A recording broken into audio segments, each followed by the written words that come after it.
I want you to listen to this. This is our fearless leader. Today with his Twitter town hall meeting. Boy, is he hip or what? Cut one, go. So what was your question? Here it is. Here's the question. In order to reduce the deficit, what costs would you cut and what investments would you keep? And the reason I thought this was an important question is, as all of you know, we are going through a spirited debate here in Washington, but it's important to get the whole country involved in making a determination about what are the programs that can help us grow, can create jobs, improve our education system, maintain our clean air and clean water, and what are those things that are a waste that we shouldn't be investing in because they're not helping us grow or create jobs or creating new businesses. And that debate is going to be heating up over the next couple of weeks, so I'd love to hear from the American people, see what thoughts they have. That's 40 seconds of nothingness. Absolute nothingness. The question was straight enough. What costs would you cut to reduce the deficit? That was part of the question. Did you hear one? He didn't hear any. Then he goes on with his pablum about government creating jobs, government investing, government this, government that. Government doesn't do any of those things. Government creates poverty. Government destroys wealth. Government steals liberty. So there he answers the first question. He says it's a very important question. And what's his answer? What's his answer? Then at this Twitter town hall at the White House today, cut two, go. Never in our history has the United States defaulted on its debt.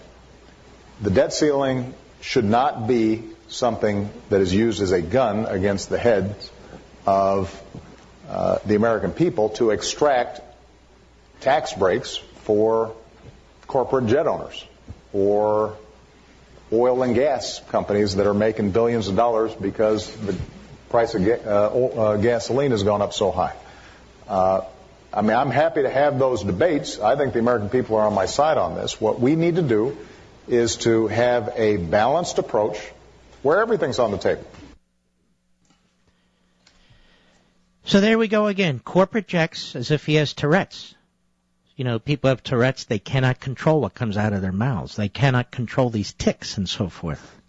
I believe our president has socialist Tourette's. Tax the rich. Tax the rich. I have a question. Tax the rich. Mr. President, corporate jets. Corporate jets. Mr. President, corporate jets. Mr. President, over here, oil companies. Get the oil companies. Oil companies. Like Tourette's. Those of you who have Tourette's, I apologize. There's nothing I can do for you. I'm just pointing this out. No, he's happy to have these debates. With whom? Does he ever debate anybody? I'm happy to have this debate. Okay, debate me. Debate somebody. He thinks the American people are on his side. So everybody get a pitchfork, a baseball bat, and storm Washington over corporate jets. Because we all know that as you're struggling to pay your gasoline bills, your air conditioning, electricity bills, your food bills, you wonder what the job outlook is tomorrow and whether you can hold on to your home. We all know that your focus is on corporate jets. Like if we confiscate every damn corporate jet in this country, that somehow you're going to have an improved situation. This is the propaganda, you ready? Of a Marxist. Oh, I know it's painful to hear, but it's true. This could be coming out of Fidel Castro's mouth, Hugo Chavez's mouth, all the rest of them. So, the Republicans, he says, are trying to extract tax breaks for corporate jet owners. Now, we know the history of this. We know that in his $1 trillion fraud that he called the stimulus bill, he, in his bill, put these tax deductions for corporate jets. I mean, this is the big lie. And he tells it all the time. Now, as for the country defaulting, why would the country default? We've talked about this many times.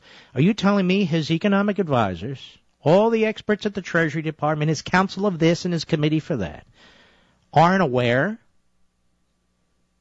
that the government revenue each month is higher than the deficit that has to be paid down from the prior year? Are you telling me they don't know? How do we know this and they don't know it? Well, they do know it. But they must create an environment of anxiety and panic to stampede you. The morons in the media, I listen to the news on this program, they're still talking about the Anthony case and how it's like the O.J. Simpson case. Of course, they have nothing to do with each other, but that's where they are. They can't help themselves. They all talk alike. One hears one say it, the next one has to say it. And that's what they do. And yet, if they were honest, if they actually would report on this, they would explain to you that the government would have to pay first the obligations created last year by Obama and his happy band of socialists, and then the rest of government. And he could prioritize it in a way that it may not prevent everybody from having pain, quote unquote, but it would certainly prevent many people, like Social Security recipients, from having it. But he's not going to tell you these things. He wants you panicked. He wants you to put pressure on the Republican leadership to buckle. He wants all those calls pouring into McConnell's office and Boehner's office and all the rest of them. Please, please raise taxes. Please, please don't cut spending. That's what he's up to. He's a manipulator and a deceiver.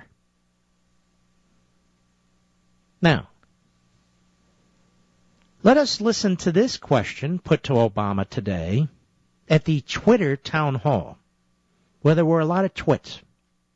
And at the Twitter town hall, he's asked about Section 4 of the 14th Amendment, which, of course, Chuck Schumer has brought to the fore because Chuck Schumer hates the Constitution and then lies about it. Cut 3, go. Mr. President, will you issue an executive order to raise the debt ceiling pursuant to Section 4 of the 14th Amendment? This is something that we shouldn't be toying with. What Dexter's question referred to was... Wait a minute. Whoa. Dexter? Yes, the passer who answered the question was Dexter. Do you mean the guy from HBO? That show? Anyway, go ahead. Who say that under the Constitution, it's unconstitutional for Congress not to allow Treasury to pay its bills, and are suggesting that this should be challenged under the Constitution. I don't think we should even get to the constitutional issue. Congress has a responsibility to make sure we pay our bills.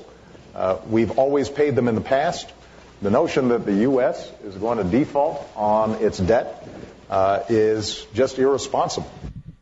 Once again, there's no need for the U.S. to default on its debt unless the president decides it should.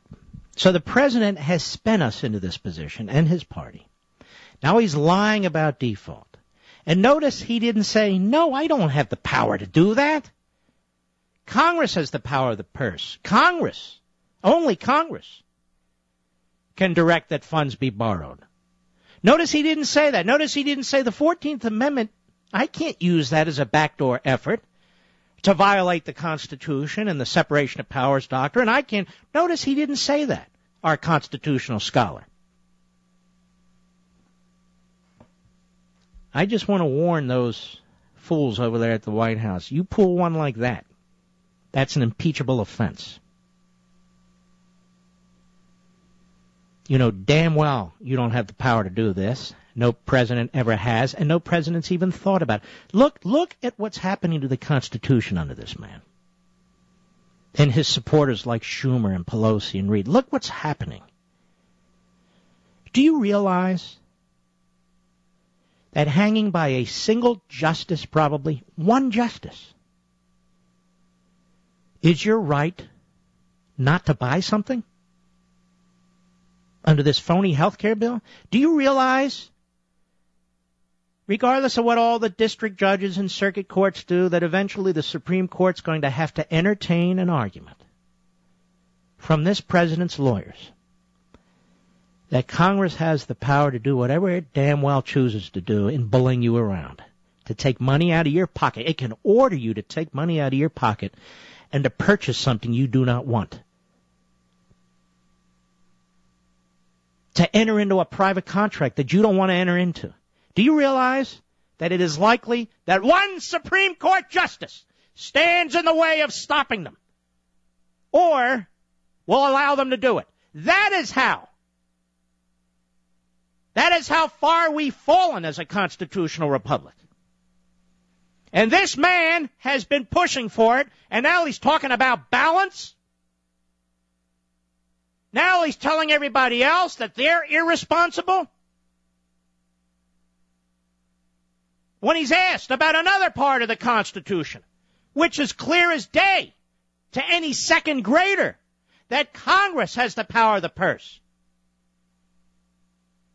When he's asked, will you use an executive order, in essence, to seize authority from the other branch of government, from Congress, to authorize spending where Congress has explicitly refused to do it? What does he say?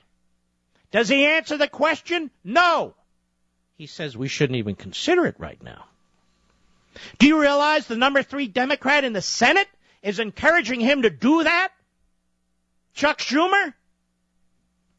We hang by a thread. A thread. That's it.